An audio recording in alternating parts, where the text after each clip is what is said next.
Hey guys. Welcome back to the Tremor Time Pod. Yeah. Al, I have a topic. Um, let's talk nicotine.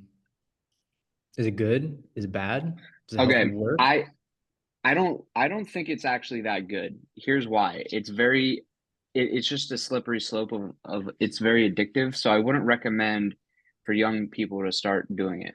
Now, because I think where it really gets you though as well is when you see it as a performance enhancer, so you're like, oh, it's helping me. So it's not, and it doesn't necessarily have that bad of negative effects, right?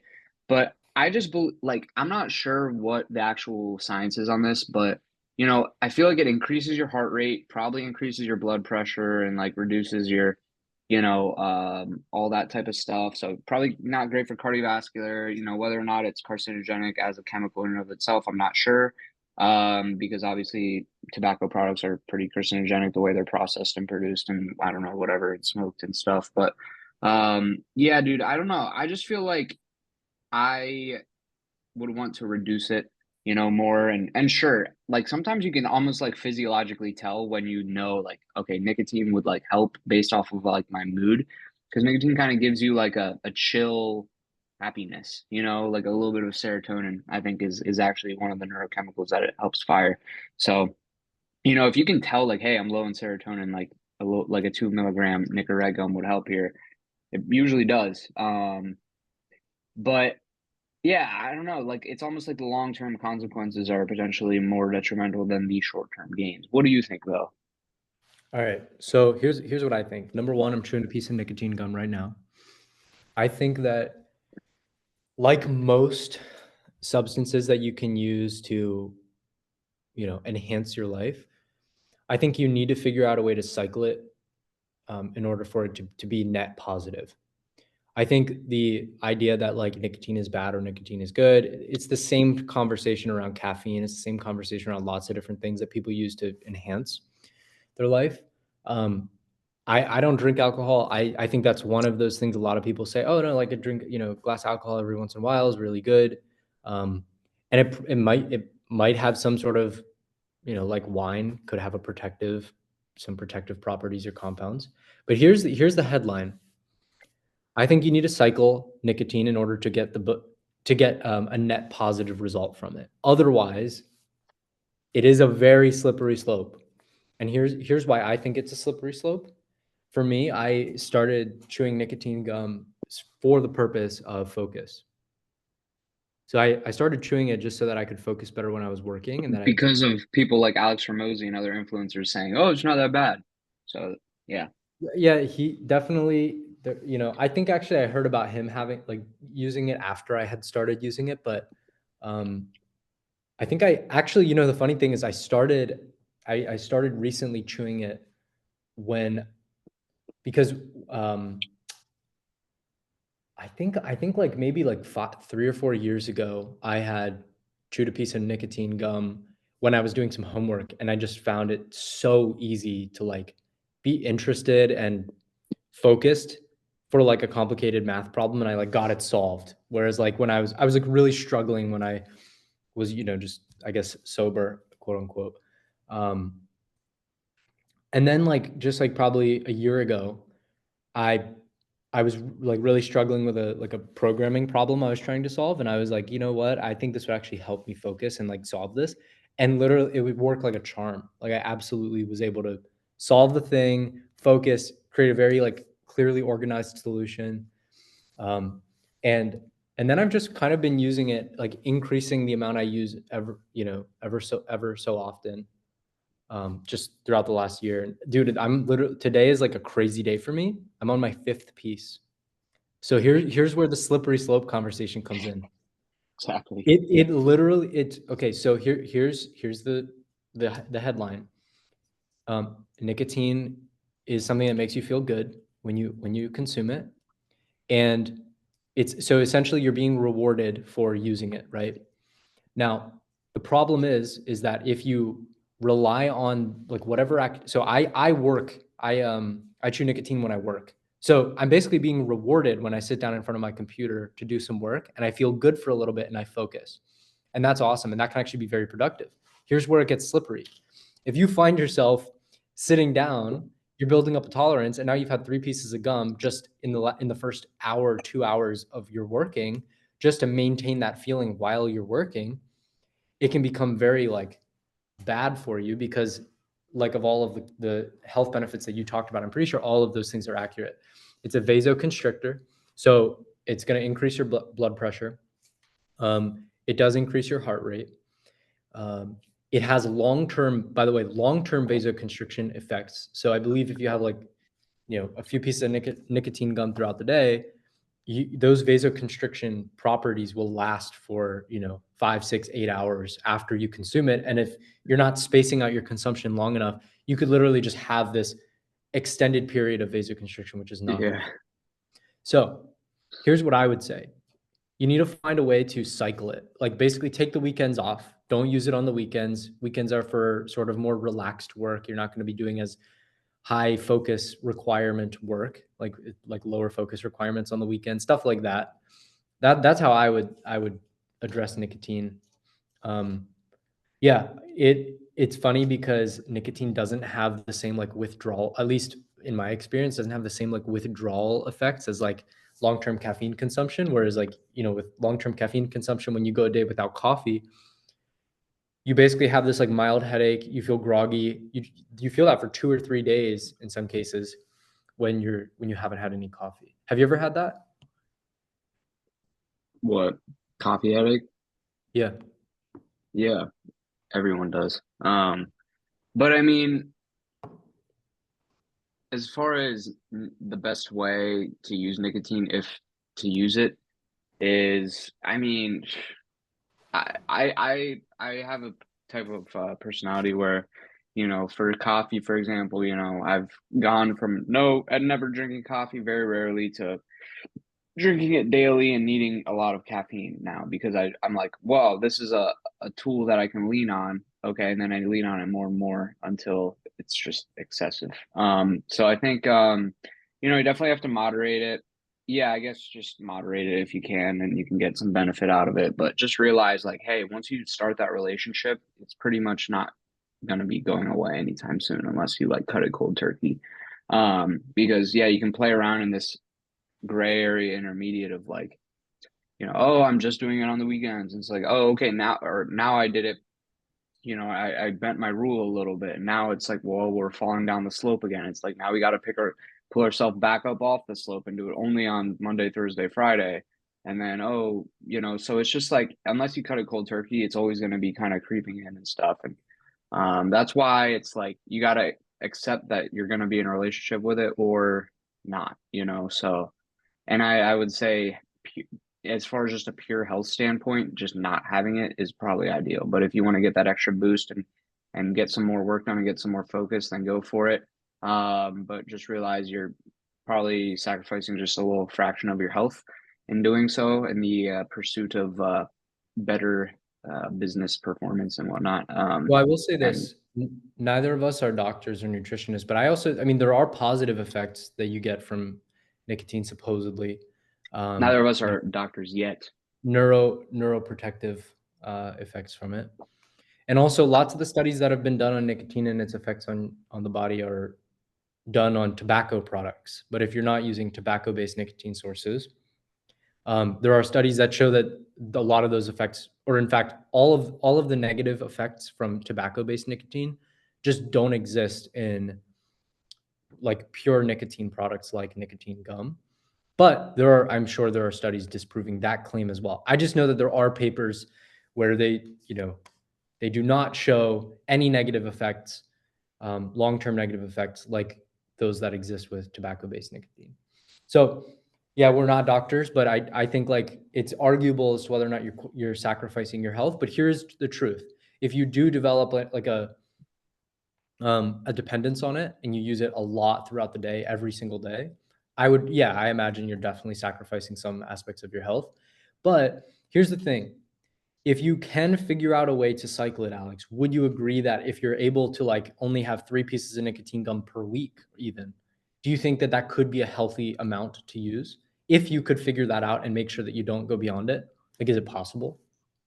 So here's the thing. One, I actually am going to be a doctor in about a month or two. I'm going to be a dentist. And yeah, I think what you're implying is that we haven't studied, this compound, um, from a very holistic standpoint. So yes, I don't have really the credibility to speak on it and advise the masses on what the best plan of attack is. But the fact of the matter is that nicotine is in fact an addictive compound.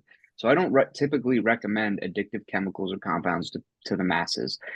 So yes, I've used it. Yes, Christian uses it, and yes, you can kind of try to play the risk of doing this and engaging into a relationship with the chemical. But I feel like for the masses, it's hard to tell everyone what to do, but like, it's best to probably stay away from this, and then if you do ever get into it, just know what you're getting into, which is a potentially addictive relationship that just kind of slides into a thing. Because as Christian said, he's on his fifth piece today. So if that sounds like pure optimal health to you, then just repeat that. But to me, it doesn't. And yeah, so I would say try to really moderate it. Try to like 1 or 2 milligrams a day or something or less. Um, if you really Well, must Al, to get your let me ask you productivity. this. When was your last caffeine consumption today? Probably like 10 a.m. or something. So you didn't have any coffee or tea after that or No, pre-workout? no. Okay, that's good. That's Yeah, good. one thing I like to do is I give myself a rule. I don't want to have any coffee or caffeine past noon. And I want to actually I've crept that back to like 7 and 8 a.m. when I was really waking up early. I was waking up from 4 to 5 a.m. for like a month and a half, which was awesome, by the way. And then I would stop drinking coffee at like 8 or 9 a.m. So I would, I had it by my desk for like 3 or 4 hours. Like maybe I'd have like a cup and a half or something like that, or 2 cups even some days. But yeah, it's good to stop that stuff early in the morning. And similarly with nicotine, because it actually disrupts your sleep a little bit if you have it too late. Right. So that was my point though.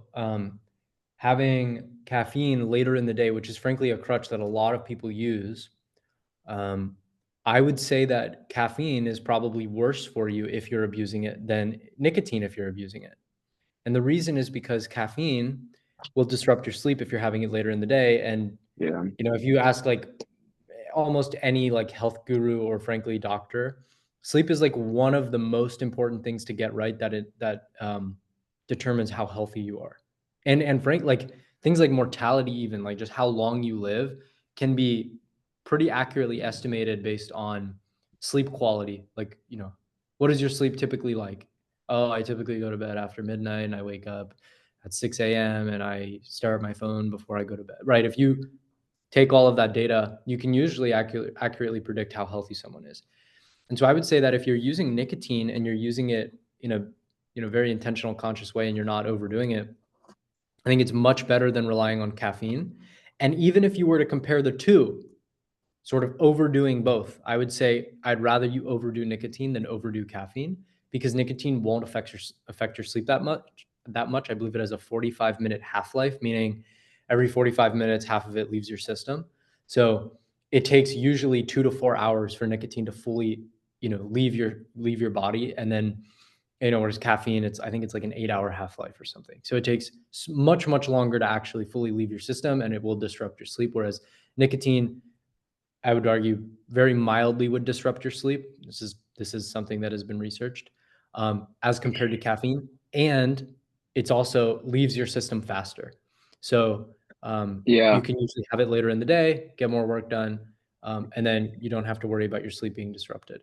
So if we are comparing, apples to apples as far as overdoing one or the other, if we're overdoing both of them, I choose nicotine. Um, I don't know. What Yeah. do you? So I actually kind of agree with you on this point a little bit. So one thing I have done as far as like I've found like some really productive like happy days like that just felt like I was able to get stuff done and felt good throughout the day was when I had a cup and a half or so of coffee in the morning, like early morning, and then like one piece of like 2 milligram nicotine like right after lunch or something to like you're kind of like blunting that post lunch, down, and you kind of get that ride later into the day, and it doesn't affect your sleep that much that night at all, really. So I think if you must, I guess my stance again, just to reiterate, is I don't necessarily recommend it because I fundamentally believe it's an addictive chemical, and you know, it's just a slope that you don't, an extra slope that you don't really need to get yourself on. But if you are already engaging in it, then yeah, I think caffeine in the morning and nicotine in the afternoon is like a pretty nasty combo. So No, that's a pretty no, I actually totally agree with that. Caffeine in the morning, nicotine right in the afternoon. If you take one piece, you do that during the work week, take the weekends off. I feel like that's a great cycle. But yeah, I still would definitely agree with you that like if we're taking like the sort of average person giving advice, like there's two ways of approaching lots of this is like, is it possible to have a healthy relationship with nicotine? I'm sure it's possible. The question is always like, what is that amount? How frequent? All of those things. But would you recommend it to the average person that's not going to be able to, frankly, I have not been able to regulate my nicotine consumption. I'm on my fifth piece today. So the point is like Alex is right in that if you do decide to go down this path, know that you're going to be tempted a lot and it will very yeah, likely lead you to, slightly more dependence. But here's the nice thing about nicotine, at least that I've found, is there's not like a heavy withdrawal. In fact, I've never felt it. Even like there have been days on the weekend where I just forget to take it because I'm out doing other stuff and I'm not working. So and I don't get like a headache or some kind of fogginess that will come from caffeine. So I would agree that if you are thinking about it, tread with caution. Yeah, that would be yeah. my advice as a non-healthcare professional, not giving real advice. And one thing I learned about nicotine is like really how time to whatever the time to absorption or whatever that term is so important when it comes to creating Addictiveness. addiction, right? Yeah, Yes. because so I would have like a 4 milligram nicotine thing, like a piece of gum or a tablet or something like that, right? That slowly absorbs through your gums or whatever, right? Versus maybe even something more like quicker pace, like Zins or actual chewing tobacco that actually I think absorb quicker somehow or just are more potent or something. But because I think Zins are more addictive than nicotine lozenges or Nicorette actually. Like there's something in Nicorette or lozenges that like absorb slower or nicotine faster, whatever. And I think like just from my experience doing like a 3 milligram Zin versus like a 3 or 4 milligram Nicorette, it's like I'm so much more addicted to the Zin. So I think there's a speed difference there. But the other thing is like going to a vape where it's inhaled and goes right to your brain through the lungs, you know, those are vapes are insanely addictive. Like unfortunately, I have vaped before. And yeah, it's just it's bad and bad for you because like you just feel very crappy because the highs are so quick and then you come down and they're just so powerful that you become like very lethargic. It will kill your motivation, kills everything about you. So it's like I don't recommend it. It's a very bad addiction to have, like very bad. Like it's addiction, like yeah, you feel like crap. And so and that's the same drug, it's nicotine. But the difference is that it's just faster and probably way more milligrams equivalent. Like it's probably a very strong nicotine dose that you get very quickly. Whereas with Nicorette is like, 2 milligrams spaced out over like an hour of like chewing it, so yeah. Yeah. And I 100% agree with that. And the thing is like, I'm gonna riff on like reward punishment for a little bit. So the concept is simple. Alex is basically describing the fact that that good feeling you get from hitting a vape or frankly chewing a piece of nicotine gum, you get that much quicker, right? The nicotine rush, you get it much quicker from a vape and then from a Zyn. So it's like vape, Zyn, nicotine gum, lozenge. Like the speed of that nicotine rush is so much faster for a vape and for a Zyn and for than for a Yeah. gum and a lozenge. And that speed of reward is what creates addiction, right? So like the Yeah. faster you get that reward, you're going to be so much more addicted. And then also counter that, adding to the same part of adding to the same side of the scale is the speed of the come down, right? So the punishment essentially. So you get punished for not taking it, right? So like, oh, I hit my vape and then I set it down. The punishment is the come down, and the reward is the high. So you get the high, the reward, and then the come down is the punishment, and you get punished for not taking the hit. And that punishment is also very fast. So the speed of reward and punishment is just a deadly combo for vaping, which makes it really addictive. And then the opposite. Like I think, with nicotine gum and with lozenges and things, Alex was saying that high, it takes a lot longer to build to it, probably 15, 20 minutes instead of, or maybe it's more like 5 minutes instead of like instant for a vape Yeah. or a Zyn where you're putting it right on the gums and it's just absorbing directly into your bloodstream, with like the Zyn. So, and same thing with chewing tobacco. And Yeah, I think and it's also that's why probably a those things are stronger so much more dosage. addictive. It's probably Yeah, just a much higher dosage as well, just that you get like a 10 milligram like in a millisecond as opposed to, two over. So right. yeah.